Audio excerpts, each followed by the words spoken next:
Կարելի է ենթադրել օրինակ, որ իր աջ ձեռքն է, իր վարչապետն է հայ առաքելական եկեղեցում, հա, այդ բոլոր սև գործերի երևի թե իր գործադիր տնօրենն է, եւ հետեւաբար մեծ կախում ունի։ Միգուցե Արշակը հենց այն մարդն է, ով ամեն ինչը take care անում էլի եկեղեցիում Գարեգին Բ-ի համար։ Եվ նա խնդիր ունի, եւ մտածում է, որ հաջորդը եթե դիվանապետին կորցես, հաջորդը ինքն է լինելու։ Այսինքն մեկը մյուսից կարճելով փորձում են փրկել կամ երկարացնել այն, ինչ անխուսափելի է։ Որտեւ հակառակ ախր այլ անտրանք չկա։ Հնարավոր չէ դրանից հետո նա կաթողիկոս մնա։ Նա կաթողիկոս չի այլևս։ Ես չեմ համարում իրեն ամենայն հայոց կաթողիկոս։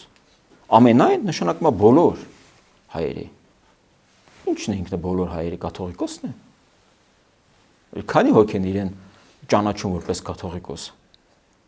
Չէ, նա պետք է հեռանա, այլ տարբերակ չունի եւ եթե նա մի փոքր մտածում է հայ առաքելական եկեղեցու մասին, նա պետք է օր առաջ հրաժարվի եւ գնա։ Ընդ որում գնալով այնպես գնա, որ իր հետ էլ տանի բոլոր իր նմաններին։